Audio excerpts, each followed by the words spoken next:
Являясь одним из крупнейших банков страны, РСК Банк демонстрирует высокую ответственность в вопросах устойчивого развития в рамках ESG. Мы выступаем за сохранение экологии и окружающей среды.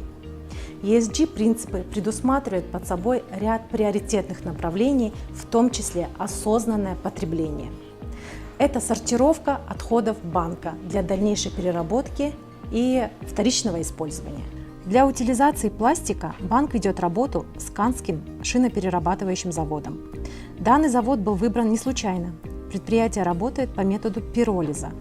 Это бездымное уничтожение отходов. Согласно исследованию уровня выбросов дымовых газов, проведенную в 2022 году международной компанией SGS Gulf Limited, завод соответствует всем международным стандартам.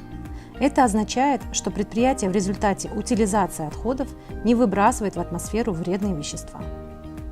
Сегодня сотрудники РСК банка привезли нам на уничтожение, на утилизацию пластиковые карты, которые мы поместили в кигель, повезем в печь, где будет происходить уничтожение.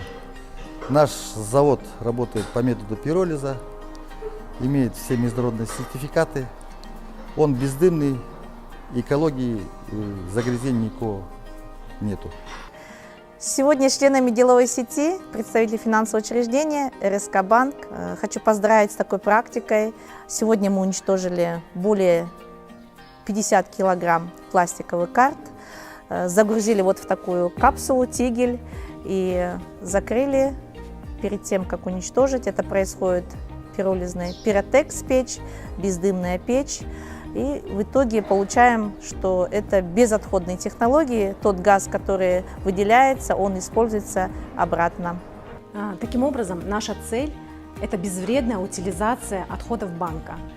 Это включает в себя макулатуру, мебель, пластик, лампочки и многое другое. Еще раз хочется отметить, что РСК Банк за устойчивое развитие и за ESG принципы.